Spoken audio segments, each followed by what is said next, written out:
Have you ever found yourself drowning in a sea of stuff, wondering why your life feels so cluttered and chaotic? Today, we embark on a transformative journey that will ignite your inner minimalist and reveal the path to a simpler, more fulfilling life. We'll delve into the profound concept of minimalism that has the power to change your perspective and lead you to a life of freedom, clarity, and joy. The minimalism movement encompasses the reasons for living with less, the value of simplicity, and the drive to keep only what truly matters. In essence, it's about discovering what makes life worth living and nurturing that flame that sets your soul on fire. So, without further ado, let's metaphorically clear out our closets as I uncover ways that embracing minimalism can dramatically change your life. You know, when I first stumbled upon the concept of minimalism, I couldn't believe how liberating it felt.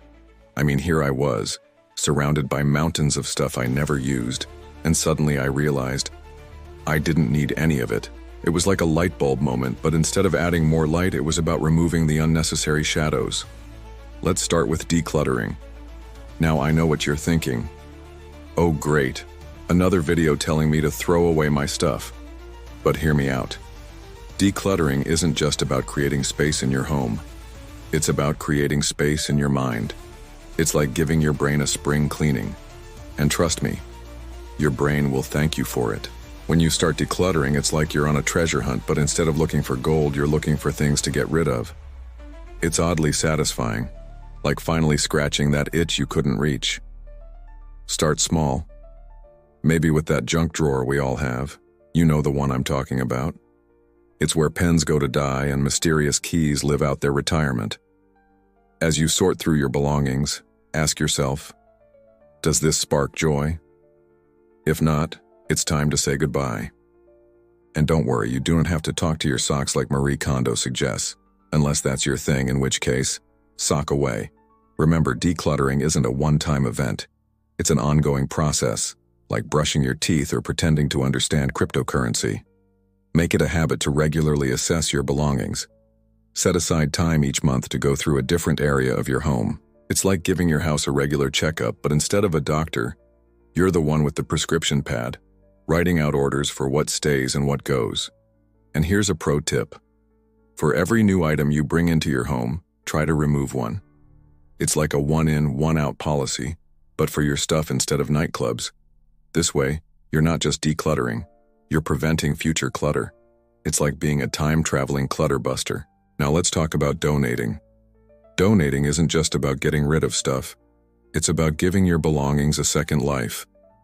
That sweater you never wear? It could be someone else's new favorite. Those books you've read 100 times? They could be opening up new worlds for someone else. It's like being a fairy godmother, but instead of turning pumpkins into carriages, you're turning your old stuff into someone else's treasures. But decluttering isn't just about physical stuff. Oh no, my friends, we're going digital. In this age of information overload, our digital lives can get just as cluttered as our physical ones. It's time for a digital detox. Start with your phone. Look at all those apps. Do you really need 3 different weather apps?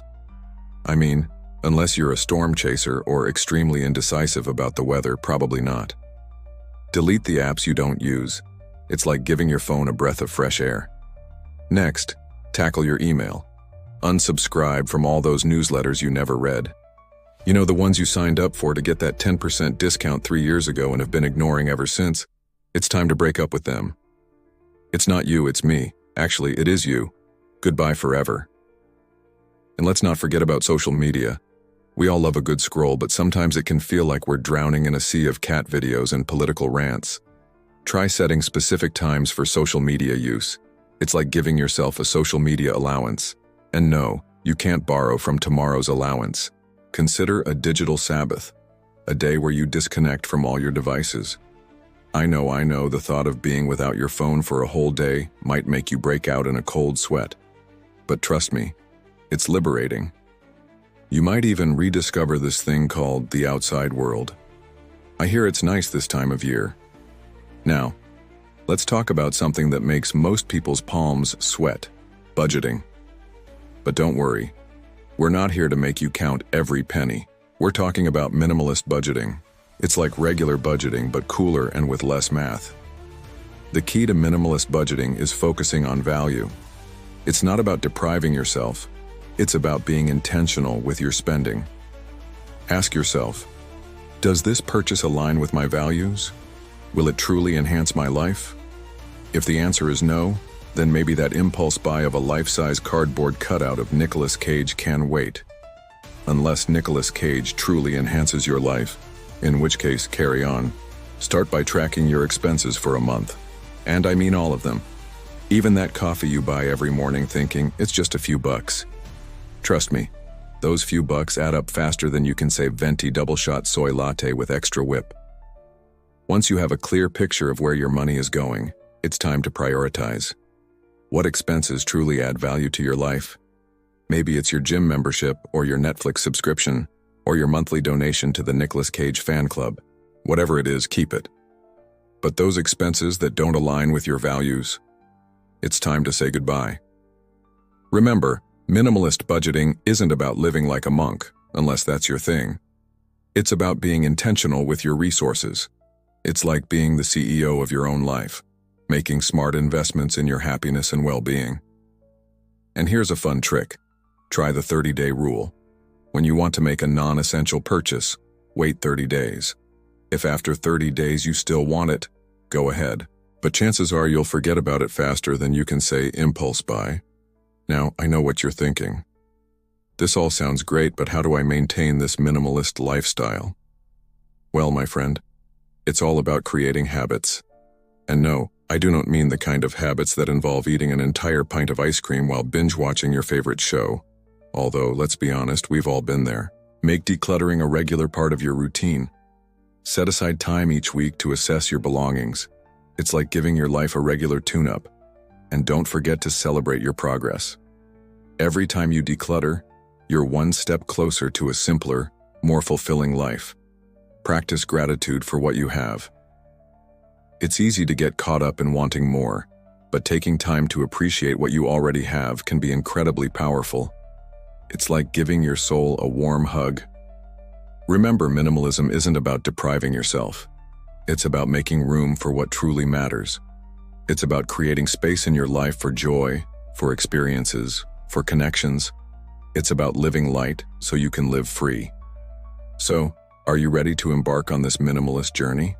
Are you ready to declutter your space, simplify your budget, and detox your digital life? Are you ready to live light and live free? That's it for this video. Let me know in the comments below some of the ways you've simplified your life. Have you tried minimalism? What worked for you? What didn't? I'd love to hear your stories. Don't forget to hit that subscribe button and turn on notifications so you don't miss out on more life-changing content. And if you found this video helpful, give it a thumbs up and share it with a friend who could use a little simplicity in their life. Remember, every journey begins with a single step, or in this case, maybe a single item in the donation box. Until next time, keep it simple, keep it minimal, and most importantly, keep being awesome.